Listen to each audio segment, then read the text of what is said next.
श्री युधिष्ठिर कहने लगे हैं, भगवान, श्रावण शुक्ला एकादशी का क्या नाम है? व्रत करने की विधि तथा इसका महत्म कृपा करके कहे। मधुसूदन कहने लगे, इस एकादशी का नाम पवित्र है। अब आप संधि पूर्वक उसकी कथा सुनिए। इसके सुनने मात्र से वाजपेयी यज्ञ का फल मिलता है। द्वापर युग में आरंभ में महिष्मती नाम की एक नगरी थी, जिसमें महिजीत नाम का एक राजा राज करता था। परंतु पुत्रहीन होने के कारण राजा को राज्य सुखदायक नहीं लगता था। जिसके संतान न हो उसको अनेक लोक और परलोक दोनों दुखदायक होते हैं। पुत्र सुख की प्राप्ति के लिए राजा ने अनेकों उपाय किए, परंतु राजा को पुत्र की प्राप्ति न हुई।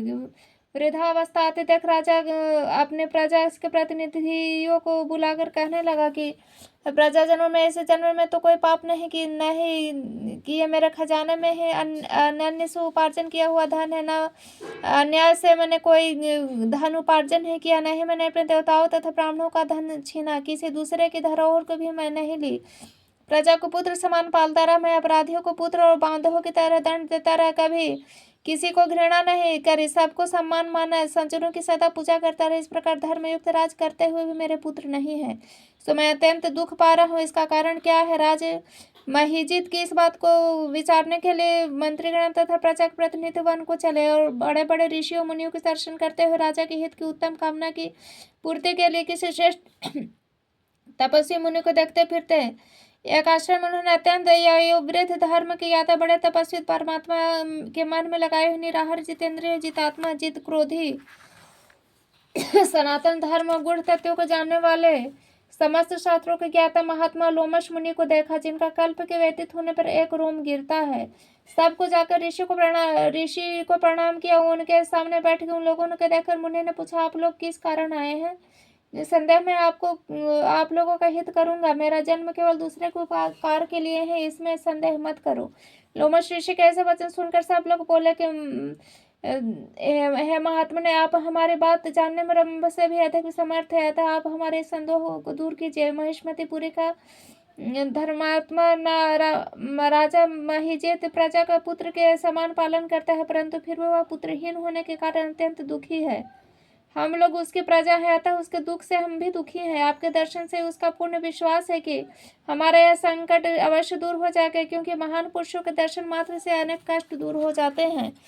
अब आप कृपा करके राजा के पुत्र होने का उपाय बताए। इस वार्ता सुनकर ऋषि ने थोड़ी देर के लिए अपने नेत्र बंद किए और प्रजा के प्रथम जन्म का वृतांत जानकर कहने लगे, है यह राजा पूर्व जन्म में एक निर्धन वैश्य था। एक निर्धन वैश्य था। निर्धन होने के कारण इसने एक के बुरे कर्म किया है। एक गांव से दूसरे गांव व्यापार करने के लिए जाया करता था। एक समय ज्येष्ठ माह शुक्ला पक्ष के द्वादशी के दिन मध्याह्न काल के समय जब वह 2 दिन का भूखा प्यासा था, एक जलाशय पर जल पीने गया। उस स्थान पर तत्काल ही ब्याई हुई प्यासी गौ जल पी रहे थे। राजा ने उस प्यासी गौ को जल पीते हुए हटा दी, स्वयं जल पीने लगा। इसलिए राजा को यह दुख सहना पड़ा है। तो वह द्वादशी के दिन एकादशी के दिन भूखा रहने से राजा हुआ और प्यासी गौ को जल पीते हुए हटाने से पुत्र के वियोग का दुख भोगता पड़ा रहा। यह ऐसे सब लोग कहने लगे कि हे ऋषि, शास्त्रों में पाप का प्रायश्चित भी है, लिखा है, अतः जिस प्रकार राजा का पाप का प्रायश्चित हो जाए, आप ऐसा उपाय करें। लोमश मुनि ने कहा कि श्रावण शुक्ला पक्ष की एकादशी, जिसको पवित्र एकादशी भी कहते हैं, तुम लोग सब लोग इस एकादशी को व्रत करोगे और रात्रि को जागरण करो। इससे राजा का यह पूर्व जन्म का पाप अवश्य नष्ट हो जाएगा, साथ ही राजा को पुत्र की अवश्य प्राप्ति होगी।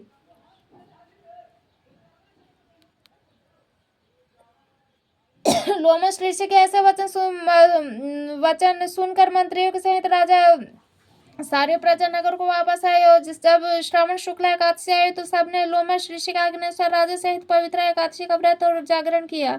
इसके पश्चात द्वादशी के दिन के पुण्य का फल राजा को दे दिया। उस पुण्य के प्रभाव से रानी ने गर्भ धारण किया और प्रसव काल प्राप्त होने पर उसने एक बड़ा ही तेजस्वी पुत्र उत्पन्न हुआ। इसलिए है राजन, इस श्रावण शुक्ला एकादशी दशमी एकादशी का नाम पवित्र एकादशी पड़ा था। संतान के सुख की इच्छा करने वाले इस व्रत को अवश्य ही कर रहे। इसके महात्म को सुनने से मनुष्य सब पापों से मुक्त हो जाता है और इस लोक में संतान सुख भोग कर परलोक में स्वर्ग की प्राप्त होता है। कुंती पुत्र युधिष्ठिर कहने लगे, है जनार्दन, भाद्रपद कृष्ण एकादशी का व्रत क्या नाम क्या है तथा उसकी विधि और महात्म्य क्या है? भगवान कृष्ण कहने लगे, सब प्रकार से समस्त पापों को नाश करने वाले इस एकादशी का नाम अजय एकादशी है। इसके व्रत करने से मनुष्य सब पापों से मुक्त हो जाता है। जो मनुष्य इस दिन भगवान ऋषिकेश का पूजन करता है उसको अवश्य वैकुंठ प्राप्त होती है। इसके मैं इसी कथा कहता हूँ, सावधान पूर्वक सुनो। प्राचीन काल में हरिश्चंद्र नाम का एक चक्रवर्ती राजा राज करता था। उसने किसी कर्म के वशीभूत होकर अपना सारा राज्य धन त्याग दिया, साथ ही अपने स्त्री पुत्र तथा स्वयं को भी बेच दिया। वह राजा चांडाल का दास बनकर सती को धारण करता हो मृतकों का वस्त्र ग्रहण करता रहा, मगर किसी प्रकार भी सती से विचलित नहीं हुआ। कई बार राजा चिंता के समुद्र में डूबकर अपने मन को में विचारने लगता कि मैं कहाँ जाऊँ, क्या करूँ जिससे मेरा उद्धार हो। इस प्रकार राजा को कई वर्ष बीत गए। एक दिन राजा इसी चिंता में बैठा हुआ था कि गौतम ऋषि आ गए। राजा ने उनको देखकर प्रणाम किया और अपनी सब दुखद कहानी सुनाई। राजा की यह बात सुनकर गौतम ऋषि कहने लगे, है राजन, तुम्हारे भाग्य से आज के 7वां रोज भाद्रपद कृष्ण पक्ष के अजा नाम की एकादशी आएगी। तुम विधि पूर्वक उसका व्रत करो। इस प्रकार व्रत के पुण्य से प्रभाव से तुम्हारे समस्त पाप नष्ट हो जाएंगे। इस प्रकार राजा ने कहकर गौतम ऋषि को उसी समय अंतर्ध्यान हो गए। राजा ने उनके कथानुसार एकादशी आने पर विधि पूर्वक व्रत हो जागरण किया। उसका व्रत के प्रभाव से राजा समस्त पाप नष्ट हो गए। स्वर्ग से बाजे बजने लगे, पुष्पों की वर्षा होने लगे। ब्रह्मा विष्णु शिव तथा इंद्रादि देवता उनके समा गाकर उपस्थित हो गए।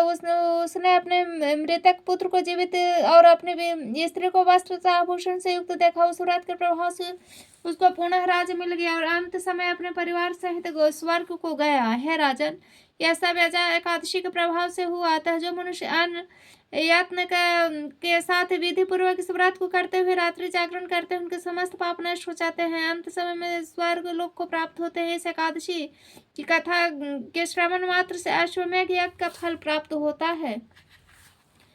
युधिष्ठिर कहने लगे कि है भगवान, भाद्रपद शुक्ला एकादशी का क्या नाम है, उसकी विधि और महात्म क्या है, कृपा करके आप विस्तार पूर्वक कहे। तब कृष्ण कहने लगे कि है राजन, इस पूर्ण स्वर्ग और मोक्ष को देने वाले तथा सब पापों को नाश करने वाले उत्तम वामन एकादशी का महात्म मैं तुमसे कहता हूँ, तुम ध्यान पूर्वक सुनो। यह एकादशी जयंती एकादशी भी कहलाती है। इसका व्रत करने से वाजपेय यज्ञ का फल प्राप्त होता है। पापियों का नाश करने के लिए इससे बढ़कर और दूसरा उपाय नहीं। जो मनुष्य एकादशी के दिन मेरी वामन रूप का पूजा करता है उस तीनों लोगों को पूज्य होते हैं। अतः मोक्ष की इच्छा करने वाले मनुष्य को इस व्रत को अवश्य करना चाहिए। जो कमल नयन भगवान वामन को कमल से पूजन करते हुए वह अश्वमेघ अवश्य भगवान के समीप जाते हैं। जिससे भाद्रपद शुक्ला एकादशी को व्रत पूजन किया उसे ब्रह्मा विष्णु सहित तीनों लोग का पूजन किया। था वासर अर्थात एकादशी का व्रत अवश्य करना चाहिए। एक दिन भगवान का करवट लेते हैं इसलिए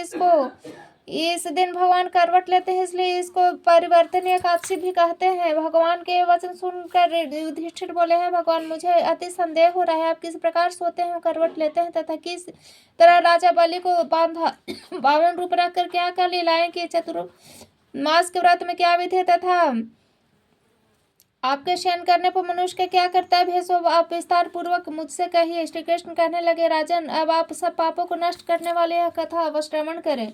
श्री कृष्ण कहने लगे, त्रेता युग में बलि नाम का एक दैत्य था। वह मेरा परम भक्त था। विविध प्रकार के वेद सूक्तों से मेरे पूजन किया करता था। नित्य ब्राह्मणों को पूजन तथा यज्ञ किया करता था। परंतु इंद्र के द्वेष के कारण उसने इंद्रलोक तथा सब देवताओं के लोगों को जीत लिया। तब सब देवता एकत्र होकर सोच विचार कर भगवान के पास चले। देवर्षियों सहित इंद्रादि देवता प्रभु के निकट जाकर और नतमस्तक होकर वेद मंत्र और भगवान का पूजन स्तुति करने लगे। बृहस्पति जी ने अनेक बार पूजन किए और मैंने वामन का रूप धारण कर 5वां अवतार लिया और फिर अत्यंत तेजस्वी रूप से राजा बलि को जीत लिया। इतनी वार्ता सुनकर राजा युधिष्ठिर बोले कि हे जनार्दन, आपने वामन रूप धारण करके उस महाबली दैत्य का किस प्रकार जीते। इस कृष्ण कहने लगे, मैंने वामन रूपी धारी ब्रह्मजीव बालक ने बलि से 3 पग भूमि याचना की। कहा, वह मुझको 3 लोक के समान और राजन, यह तुमको अवश्य ही देना होगा। राजा बलि से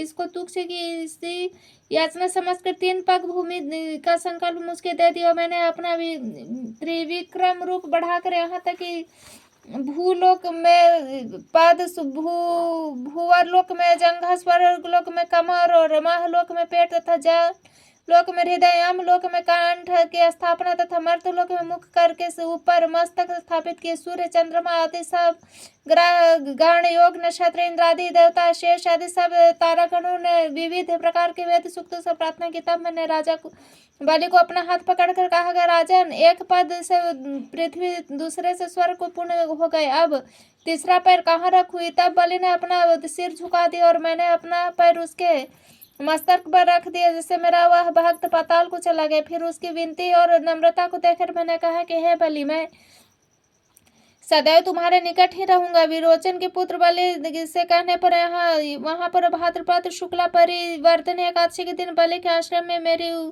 मूर्ति स्थापित हुई। तू दूसरी क्षीर सागर में शेषनाग के पृष्ठ पर हुई। इस एकादशी को भगवान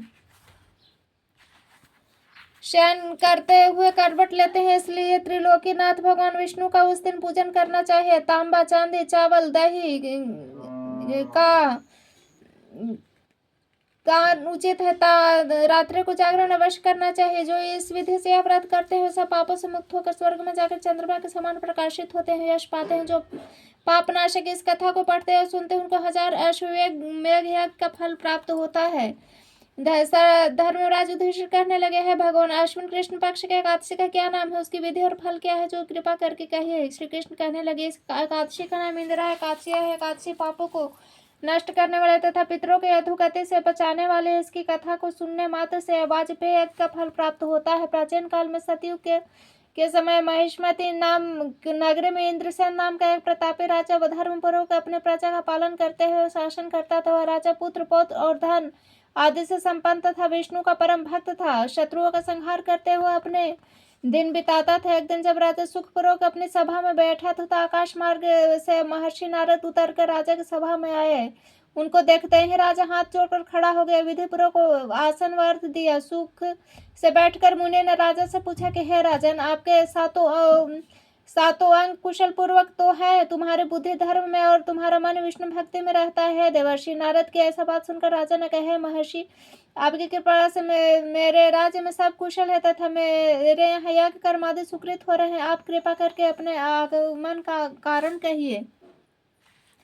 तब ऋषि कहने लगे कि हे राजन, आप आश्चर्य देने वाले मेरे वचन को सुने। मैंने एक समय ब्रह्मलोक से यमलोक गया, वहां श्रद्धापूर्वक यमराज से पूजित होकर धर्मशील और सत्यवान धर्मराज की उपासना की। उस समय यमराज की सभा में महान ज्ञानी धर्मात्मा तुम्हारे पिता को एकादशी का व्रत भंग होने के कारण देखा। उन्होंने संदेशा दिया, सो मैं तुमसे कहता हूँ। उन्होंने कहा कि मैं पूर्व जन्म में कोई विघ्न न हो जाने के कारण मैं यमराज के निकट रह रहा हूँ।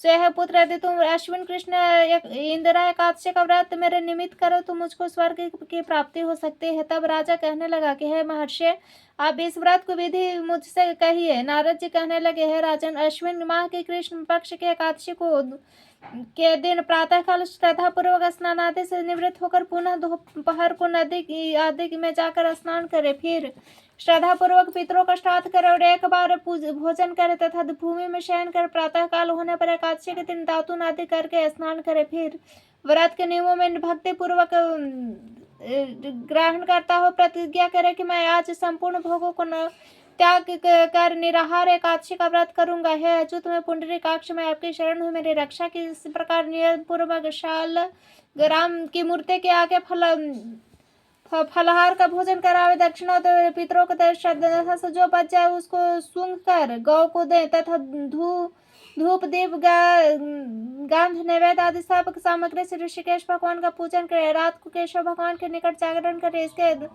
पश्चात द्वादशी के दिन प्रातः काल होने पर भगवान का पूजन करे। ब्राह्मणों को भोजन करावे। भाई बंधु स्त्री और पुत्र सहित आप भी मौन होकर भोजन करे। नारद ऋषि कहने लगे कि हे राजा, इस विधि से यदि तुम आलस्य रहित होकर इस एकादशी का व्रत करोगे तो तुम्हारे पिता अवश्य स्वर्ग को प्राप्त हो जाएंगे। इस प्रकार उपदेश रखकर नारद जी को अंतर्ध्यान हो गए। नारद जी की कथा अनुसार राजा द्वारा अपने बांधव तथा दासों सहित व्रत करके करने से आकाश में पुष्प की वर्षा हुई। राजा के पिता गरुड़ पर चढ़कर विष्णु लोक को गया। राजा इंद्रसेन भी एकादशी के व्रत के प्रभाव से निष्कंटक राज्य करके अंत में अपने पुत्र को सिंहासन पर बैठाकर स्वर्ग को गया। हे युधिष्ठिर, इंदिरा एकादशी के व्रत का महात्म मैंने तुमसे कहा है। इसके पढ़ने या सुनने से मनुष्य सब पापों से छूट जाते हैं और सब प्रकार के भोगों को भोग कर वैकुंठ को प्राप्त होते हैं। युधिष्ठिर कहने लगे, है भगवान, अश्विन शुक्ल एकादशी का क्या नाम है? अब आप कृपा करके इसके व्रत की विधि और उसका फल कहिए। भगवान कृष्ण कहने लगे, यह युधिष्ठिर, पापों को नाश करने वाले एकादशी, इस एकादशी का नाम पाप कुंशा एकादशी और यह समस्त पापों को नाश करने वाली है।